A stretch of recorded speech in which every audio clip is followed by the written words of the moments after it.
இன்னார்க்கு இன்னார்தான் சாமி சொன்னதம்மா, கல்யாணம் வைபோகம் தன்னாலாகும் அம்மா, இனி உன்னை விட்டு நான் வாழ ஆகாதம்மா.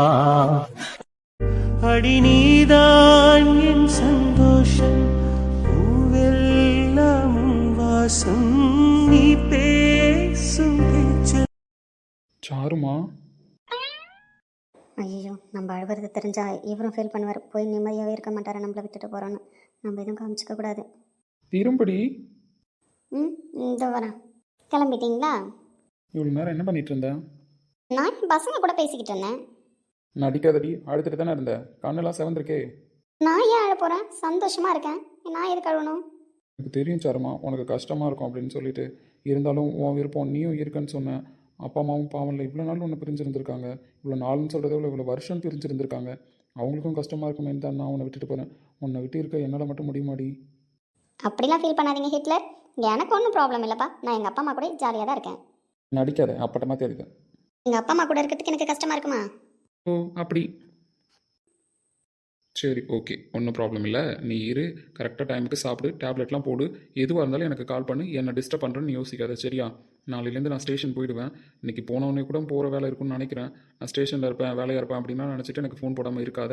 தயவு செஞ்சு எதுனாலும் கூப்பிடு, டேட் நெருங்கிட்டே இருக்குது, சரியா?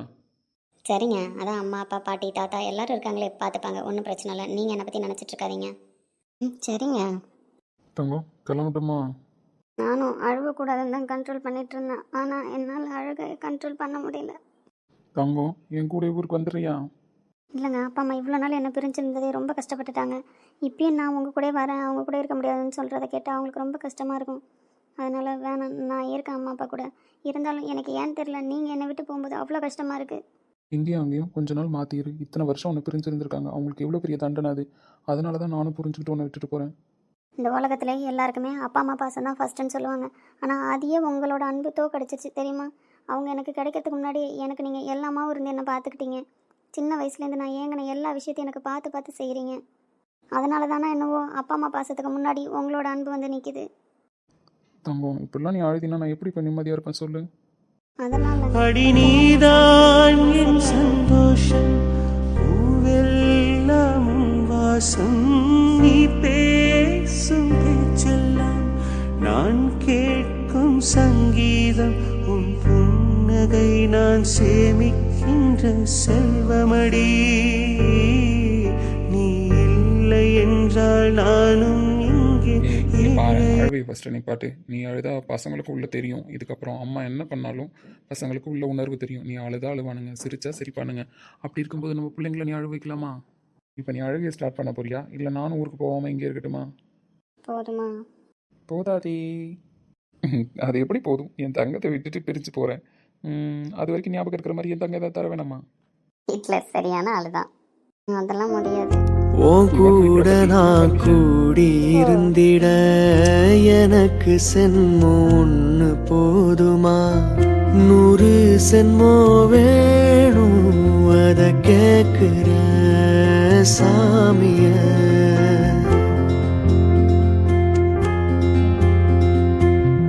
100 சென்மோ நமக்கு போதுமா? வேறு வர ஏதுங்க? இந்த ஹிட்லரே ரொமான்ஸ்லாம் பண்ணியாச்சா? போதுமா? போதாது தான். அல்ல குறையாத அக்ஷய பாத்திர மாதிரி ஏன் பொண்டாட்டி அவகிட்ட எவ்வளோ ரொமான்ஸ் பண்ணாலே எனக்கு பத்தாது. அப்படி கல்யாணம் ஆன புதுசில் எல்லா புருஷனும் அடிச்சு விட்ற கதை தான். நெவர். ஏன் பொண்டாட்டியை நான் கடைசி வரைக்கும் லவ் பண்ணுவேன். இப்படி ரொமான்ஸ் பண்ணிக்கிட்டே தான் இருப்பேன். ஓ அப்படி. உனக்கு என்னடி டவுட்டு தான் கிளியர் பண்ணும்ல. போதியா பண்ண ரொமான்ஸ் கதை 2 உள்ள இருக்குது. வெளியில் வந்து என்ன ஆட்டம் காட்ட போகுதுன்னு தெரியல. நீ அதுக்குள்ளே சும்மா இருக்க மாட்டே. 2 தானே சரி, இன்னும் எத்தனை பிளான்ல இருக்குது தெரியுமா? அத்தனையும் பேத்து போட்டு வளர்க்கணுமா? உங்கள் குடும்பமே இப்படி தானயா? ஏமா திடீர்னு இப்படி கேட்குறேன் எங்கள் குடும்பத்தை பற்றி? நைட்டு இந்த சீதா பிள்ளைகிட்ட உள்ள ரூமுக்கு அனுப்பும்போது அப்படிதான் உங்கள் அத்தை சொல்லி அனுப்புகிறாங்க, வீடு பூரா குழந்தைங்க இருக்கணுமா. என்ன பிளே ஸ்கூல் நடத்த போகிறாங்களா? நீ என்னன்னா இப்போ ஏன் வீடு பூரா குழந்தை இருக்கணுங்கிற என்ன நினச்சிக்கிட்டு இருக்கீங்க நீங்களா? எங்கள் அத்தைக்கு ஒரே ஒரு பையன், அதனால அவங்க அப்படி சொல்லியிருப்பாங்க. எங்கள் அம்மாவுக்கு நான் ஒரே ஒரு பையன் ஒரு பொண்ணு தான். இருந்தாலும் எனக்கு நிறைய பசங்க வேணும்பா. ஓஹோ, அப்போ சாருமா எனி டைம் வயிற்றுக்குள்ளே இருந்துக்கிட்டே தான் இருக்குன்றாரு. அவருக்கு அதான் ஆசை, நான் ஏண்டி தடுக்க போகிறேன்? நல்ல கணவன், நல்ல மனைவி, நல்ல குடும்பம். அப்புறம் இசை ஊருக்கு கிளம்பிட்டேன். உனக்கு ஊரில் யார்கிட்டயாவது ஏதாவது சொல்லணுமா? ஊரில் எனக்கு யார் இருக்கா? நான் யாருக்கு என்ன செய்தி சொல்லி அனுப்ப போகிறேன்? ஊரில் உனக்கு இப்போ புதுசாக யாரோ வந்திருக்காங்கன்னு கேள்விப்பட்டனே. யாரோ உங்களுக்கு தப்பான இன்ஃபர்மேஷன் சொல்லியிருக்காங்க ஹிட்லர். அப்படிலாம் யாரும் வரவும் முடியாது, இருக்கவும் முடியாது. ஓ அப்படி. எஸ் அஃப்கோர்ஸ், நான் தெளிவாக இருக்கும்போது யார் வந்துட போறா? கடவுள் கொடுக்கணும்னு முடிவு பண்ணிட்டா கொடுத்தே தீர்வார் இசை. ஆஹா. ஏங்க இவகிட்ட வெட்டி பேச்சு பேசாதீங்க. நடக்கணும்னு இருக்கும்போது நடக்காமல போயிட போகுது. நீங்கள் கிளம்புங்க. புருஷனும் பொண்டாட்டி ஒன்று சேர்ந்துட்டீங்க. கிளம்புங்க. சரி விடு, நீ சொன்னதா சொல்லி நானே வேணா 2 பிட்டு போட்டு பார்க்குறேன். ஐயோ ஹிட்லரே, சும்மா இருன்னு வீண் வேலைலாம் எதாவது பார்த்து விட்டு கிளம்பிடாத. அதெல்லாம் முடியாதுமா. இங்கே நின்னா இன்னும் நீ ஓட்டிக்கிட்டே நிற்ப. கிளம்பு. இசை திருப்பி சாறு மாதிரி உங்ககிட்ட படிக்கிறேன், பத்திரமா பார்த்துக்கொன்னே. ஓகே ஹிட்லரே, பத்திரமா பார்த்துக்கிறேன் உன் பொண்டாட்டியை. இருக்கிற தைரியத்தில் தான் நான் ஊருக்கே போகிறேன். ஓ அப்படி. சரி சரி கிளம்புங்க சார். போய் இதுக்கப்புறமாச்சும் ஸ்டேஷனில் இருக்கிற வேலையை பாருங்க என்ன. அப்படிதான் முடிவு பண்ணி போகிறேன். ஒரு வேளை போயிட்டு என் பொண்டாட்டி ஞாபகம் பிள்ளை ஞாபகம் வந்துருச்சு அப்படின்னா ரிட்டர்ன் வந்துடுவேன். நாட்டுக்கும் ஸ்டேஷனுக்கும் ரொம்ப நல்ல போலீஸ் கிடைச்சிருக்க. அப்படி ஈ சிரிக்காதையா, 32 பல்லம் தெரியுது. ஈ. ஏப்பா முடியல சாமி, கிளம்புங்க. சரிம்மா நான் கிளம்புறேன், பத்திரமா இரு. அங்கே அத்தை மாமாலாம் இருப்பாங்க, நான் அப்படி சொல்லிட்டு கிளம்புறேன். சரியா? சரிங்க. பண்ணுறதெல்லாம் பண்ணிவிட்டு நல்லா தூங்குறத பாரு, என் குழந்தையாட்ட மூஞ்சி வச்சுக்கிட்டு. சரி டிஸ்டர்ப் பண்ண வேணாம். நம்ம எழுந்து போய் சாமி கும்பிட்டுட்டு காஃபி போட்டு எடுத்துகிட்டு வந்து எழுப்போம். I love you Ram. I love you Sita. தூக்கத்தில் கூட நான் சொன்னால் ரிப்ளை பண்ணணும்னு தெரியுது. அந்தளவுக்கு நீ என்னை லவ் பண்ணுறியாடா. நீ கிடைக்க நான் ரொம்ப கொடுத்து வச்சுருக்கணும் ராம்.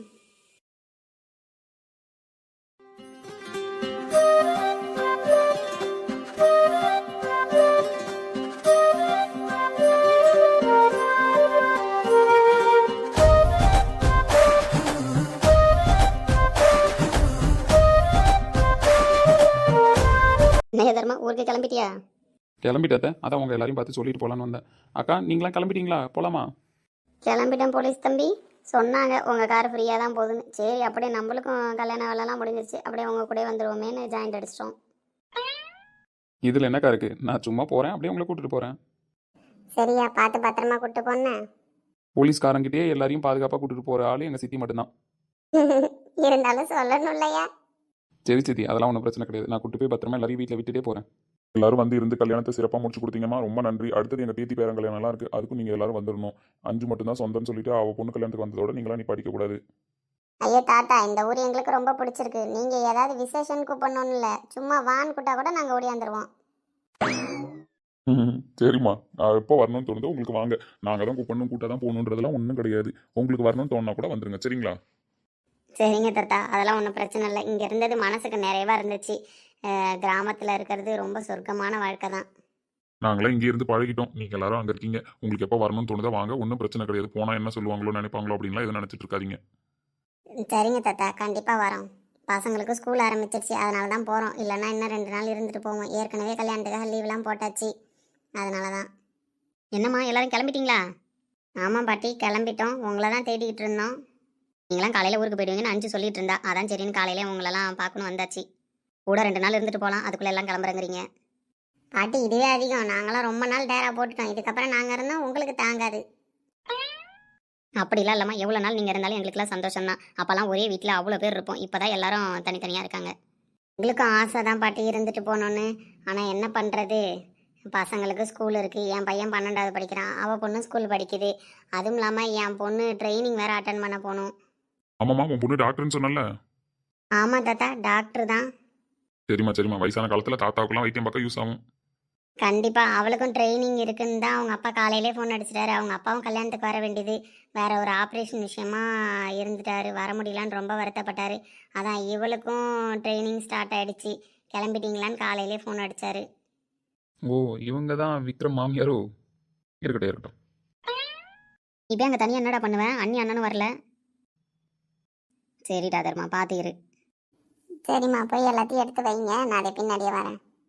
அண்ணி நானே இவங்க கூட கிளம்பட்டுமா? அண்ணி பொண்ணு மறுவீடு வர வேண்டிய வேலைலாம் இருக்குது, அப்படியே அங்கே வருவாங்க. அதனால் நானே உங்க கூட கிளம்பட்டுமா? என்னாச்சுமா நீ கிளம்புறேன்னு சொல்கிற? ஆமாம், நீ பொண்ணு மறுவீடுக்கெலாம் வரணும்ல, அப்புறம் அங்கே இருந்தால் தானே சரி வரும். இங்கேயே பொண்ணை அழைச்சிக்கிட்டா, நலங்கு வச்சுக்கிட்டா, எல்லாம் வச்சுக்கிட்டோம். அதெல்லாம் ஒன்றும் இல்லை. தம்பிக்கு ஸ்கூலு 12வது படிக்கிறான், ரொம்ப நாள் லீவ் போட்டாச்சு வேறு, அதுவும் ஒன்றும் பண்ண முடியல. அதனால் நானும் கிளம்புறேன். நீ அஞ்சுமா இடி, அவள் சொல்கிறது கரெக்டு தானே. பையனுக்கு ஸ்கூல் திறந்துருச்சு, பொண்ணை கட்டி கொடுத்துட்டா. இதுக்கப்புறம் சம்மந்தி வீட்டில் இருக்க முடியுமா? இவ்வளோ நாள் வேறு அண்ணன் வீடு, இதுக்கப்புறம் சம்மந்தி வீடு ஆகிடுச்சுல, அவ்வளோ ஒரு அளவு தான் இருக்க முடியும். அதுவும் இல்லாமல் பொண்ணு மறுவீடுலாம் போயிட்டு வந்தாதாம்மா நல்லது, அதுதான் கரெக்டாக இருக்கும். அத்தை இருந்தாலும் அஞ்சுமாவை அனுப்ப எனக்கு மனசு இல்லை. அவள் நாத்தனாக்காரி வந்தால் எப்போ கிளம்புவான்னு இருக்கும். இந்த வீட்டில் தாம்மா நாத்தனாக்காரி கிளம்புறதுக்கு அன்னிக்காரி அழுவுறா. எல்லா நாத்தனாரும் அஞ்சும் ஒன்றா. அவள் எனக்கு வேற தான். நான் பார்த்து வளர்த்த புள்ள. எனக்கு அவ்வளோ பெரிய மனசு இல்லை. அத்தை சொல்கிற மாதிரி இன்னைக்கு இருந்துட்டு வேணா நாளைக்கு நான் கிளம்புறேன்னே. அதுக்கு மேலே பயலை ஒன்றும் பண்ண முடியாது. போய் ஸ்கூலுக்கு அனுப்பணும். சரி அஞ்சுமா, இன்னைக்கு ஒரு நாள் இரு. இந்த மாதிரி அண்ணி நாத்தனார்லாம் எங்கக்கா பார்க்க முடியுது? நம்மளுக்கு தான் வந்து அமைஞ்சிருக்குதோலே ஒன்று தீனி பண்டாரம். நம்ம தலையெழுத்து அப்படி இருக்கும்போது ஒன்றும் பண்ண முடியாதுமா. சரிக்கா, அப்போ நீங்கள் இருந்துட்டு வாங்க. நாங்கள் போய் எங்கள் லக்கேஜெல்லாம் எடுத்து வைக்கிறோம். பிள்ளைங்களாம் அங்கே ஆடிக்கிட்டு இருந்ததுங்க, கூப்பிட்டுட்ருக்கோம். நீங்கள் வாங்க. சரிம்மா போங்க, தீபாவளி ஐம்போட வரேன். ராமுக்கு ஃபோன் பண்ணியா? இன்னும் ஆளை காணோம். அசத்தியில் புள்ள தூங்கியிருப்பான். நீ ஃபோன் பண்ணியா அவன் வருவான்? பண்ணிட்டாத்த, இதோ வரேன்னா. ஐயையோ, என்ன இப்படி வந்து நிற்கிறான்? பேரன் வேற லெவல்ல வந்து நிக்கிறானே. அடப்பாவி, நைட்டு அதுவா இருக்கு இதுவா இருக்குன்ட்டு போனியடா, கடைசியில் இப்படி வந்து நிற்கிறானே. என்னடா தர்மா, ஊருக்கு கிளம்பிட்டியா? போச்சு, மொத்த குடும்பமும் திரும்பி பார்க்க போகுது. என்ன மாப்பிள்ளை இப்படி வந்து நிற்கிறாரு? ஐயோ, நம்மளுக்கு ஒரு மாதிரியா இருக்கு. நம்ம உள்ள போவோம். ஐயோ, கண்ணாடியை பார்க்காம எந்த வந்துட்டான் போல் இருக்கு. நம்மளும் போவோம், கூச்சப்படுவோம் பிள்ளை. மா, காஃபி எடுத்துட்டு வாங்கம்மா. எடுத்துட்டு வரேன். நீ போய் முதல்ல குளிடா. என்னாச்சு பாட்டி? அம்மாவும் அத்தையும் என்னை பார்த்தோன்னே தெரிச்சு ஓடுறாங்க. பேராண்டி, உன்னை பார்த்தா இப்போ அவங்க மட்டும் தெரிச்சு ஓட மாட்டாங்க, எல்லாருமே தெரிச்சு ஓடிடுவாங்க. என்ன பாட்டி சொல்கிறீங்க? பொண்ணும் எனக்கு ஒரே வெக்கமாக இருக்குது. நான் போகிறேன். பேரனுக்கு நீங்கள் புரிய வைங்க. இன்னும் நீ போ, நான் பின்னாடியே வரவன் ரொமான்ஸ் பண்றதுக்கு. சும்மா கிடந்த தாத்தா பாட்டியெல்லாம் கிளப்பி விட்டுனான். அடப்பாவி, ஊருக்கு போகிற நேரத்தில் இப்படி பண்ணுறியாடா? எனக்கு வேற என் பொண்டாட்டி விட்டு போக மனசு வருமா? லாங்கில பார்த்தா தாண்டா காமெடியா இருப்பேன், கிட்டத்துல பார்த்தா டெரரா இருப்பேன்டா. டெரரா ஆச்சு, எல்லாருக்கும் இப்படி ஓடிக்கிட்டு இருக்காங்க. என்ன ஆச்சா? நேற்று ராத்திரி உன்னை கிளம்ப சொன்னதுக்கு என்ன பேச்சுடா பேசுனேன்? ஆனா பேராண்டி விவரம் போ. தாத்தா, என்ன சொல்கிறீங்க? எனக்கு ஒன்றுமே புரியல. ஏய், எழுந்து அப்படியே வந்துட்டியாடா? என்ன மூஞ்ச கிஞ்ச கண்ணாடியில் பார்க்க மாட்டியா? ஏன்டா நீ ஃபோன் பண்ண, அர்ஜென்ட்டாக ஊருக்கு கிளம்பிட்டேன்னு சொன்னேன். சரி, நீ குளிச்சுட்டு கழிச்சிட்டு வந்தால் நம்மளால லேட் ஆகிடுமேன்னு சொல்லிட்டு அப்படியே வந்துட்டேன். Super super. இதுக்கு முன்னாடி ஒரு கும்பல் நின்றுச்சு, அப்போ நீ வராமல் போயிட்ட. வந்துருந்தானே வச்சுக்க, வச்சு செஞ்சிருப்பாங்க நேரம் ஒன்று. ஏன்டா மச்சான்? ஆனால் அந்த லிப்ஸையே ஒத்துப்பேன், குங்குமத்தையும் ஒத்துப்பேன், கொண்டையில் கொஞ்சம் பூ இருக்கு பேர், அதை மட்டும் ஒத்துக்க மாட்டேன். நம்ம அட்மினுக்கு ஓவர். என்னடா சொல்ற? லிப்ஸி குங்குமமா?